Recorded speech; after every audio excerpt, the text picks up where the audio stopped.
नमस्कार। आज हम सुनेंगे चौथा पार्ट, मांत्रिक दृष्ट और बारी की करामात।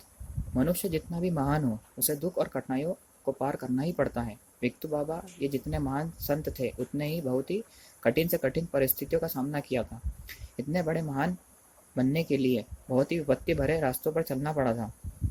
उनका तप इतना अधिक था कि सब संतों ने उन्हें महान योगी नाम से संबोधित किया। धूप, छाँव, ठंडी, बरसात में उनके ऊपर कोई छत नहीं थी। उनके पास था तो सिर्फ बोरे का सहारा। ऐसी हालत में वे नंगे बदन पर एक कपड़ा भी नहीं, भूखे प्यासे रहकर अपना जीवन दुख कष्टों में डाल दिया, क्योंकि उनको सबका भला करना था। इसलिए उन्हें तपस्वी बनना चाहा। दुख झेलकर दूसरों के लिए उन्हें सुख लाने की शक्ति प्राप्त करनी थी। इतना सब होने पर भी उनके लिए एक बहुत तकलीफ वाली बात थी। वह बात यानी कि उनकी जान लेनी लहर। उस लहर पर उनका कोई नियंत्रण नहीं रहता था। ये उनके लिए बहुत दुख की बात थी। उन्हें लहर आने के बाद वो क्या कर रहे हैं, इस बात का जरा भी ध्यान नहीं रहता था। लेकिन सही में देखा जाए तो उसी लहर ने कितने ही लोगों का दुख हर दिया और तकलीफें दूर कर दी, और किसी को तो जीवन दान भी मिला। यह बिल्कुल ही सत्य है। इस लहर से बाबा का बहुत बड़ा इतिहास जुड़ा है।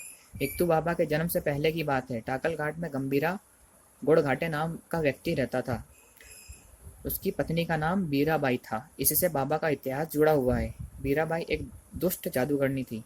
अघोरी वृत्ति होने के कारण वह सभी का बुरा ही सोचती थी। दूसरों के कष्ट में उसे सुख शांति मिलती थी।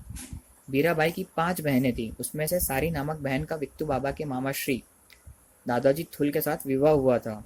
वह भी बारी के समान दुष्ट थी। उसका दादाजी से कभी पट न सका। सारी अपना जीवन ठीक ढंग से गुजारना नहीं चाहती थी। वह कपट रूप से सभी रिश्तेदारों से पेश आती थी। दादाजी को यह अच्छा नहीं लगता था। वे उसे समझाते, पर वो मानने को तैयार ही नहीं हुई। एक दिन तो दादाजी को समझाने पर उसने कहा कि मैं तुम्हारे साथ जीवन नहीं बिता सकती, मुझे तलाक चाहिए। यह कहकर वह मायके चली गई और वहीं पर रहने लगी।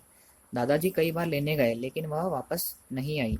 इसलिए दादाजी को दूसरी शादी के लिए मजबूर होना पड़ा और उन्हें दूसरी शादी उकीरणाबाई नामक स्त्री से कर ली। बारी के दिल में उकीरणाबाई से शादी की बात का बेहद गुस्सा आया। उसे लगा कि मेरी बहन की जिंदगी सिर्फ दादाजी ने बर्बाद कर दी। अपने बहन को का दोष उसे दिखाई नहीं पड़ता था। जानबाजी दादाजी के रिश्तेदार होने की वजह से वो जानबाजी के पास आग बबूला होकर चली आई। उसने जानबाजी से कहा कि तुम लोगों ने मेरी बहन की जिंदगी बर्बाद कर दी है। मैं तो उससे भी बढ़कर तुम्हारा सर्वनाश कर दूंगी। यह मेरा वादा है। तुम्हें मैं अच्छी तरह देख लूंगी। तुम्हारे वंश पर दिया जलाने के लिए मैं किसी को भी रहने नहीं दूंगी। यह कहकर जानबाजी के घर से गुस्सा होकर वह निकल पड़ी। बीराबाई की यह धमकी धमकी नहीं थी। उसी दिन से वह जानबाजी के परिवार को मिटाने में लग गई। सीधे सीधे जानबाजी और कड़वामाई होने से वे बारी के बात को गहराई से नहीं ले सके।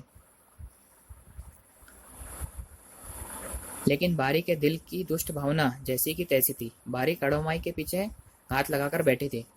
कड़वामाई उस समय गर्भवती थी और उनका समय नजदीक आ रहा था। उसने कड़वामाई की पैर की मिट्टी हासिल की और उसे जादू करने के लिए जो चाहिए था वह सब उसने कड़वामाई से मालूमात प्राप्त कर लिया था। बाबा का जब जन्म हुआ तो बाबा की मिट्टी में गड़ी हुई नाल उसने हासिल कर ली।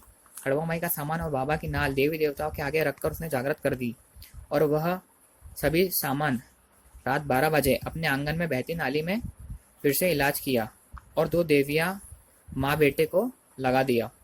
उसी बात की लहर बाबा को जीवन भर आती रही। बाबा को जान से मारने की नापाक कोशिश उसने की, लेकिन बाबा की जान वो किसी भी हालत में नहीं ले सकी। यही कारण था कि बाबा को जन्म होने पर 7 दिन निर्जीव अवस्था में ही रहना पड़ा था। यदि बारी ने बाबा पर 7वें महीने बाद जादू किया होता तो बाबा पर उसका कुछ भी असर नहीं होता। लेकिन उसने जन्म से ही फायदा उठाया। उस वक्त बाबा का समय नापाक था, और ये बारी को मालूम था। बारी की दृष्टि का फल उसे इसी जन्म में मिला और वह कभी मां नहीं बन सकी, और मरते समय उसे बेहद पीड़ा का सामना करना पड़ा। उसे आखिर बहुत पीड़ा हुई, जो उसने सहने के लिए काबिल ही नहीं थी। बुरे कर्म का फल उसे यही मिला, क्योंकि उसके कर्म भी उसी लायक थे। ये बहुत ही बड़ी सच्चाई थी जिसे बारी वाकिफ नहीं थी।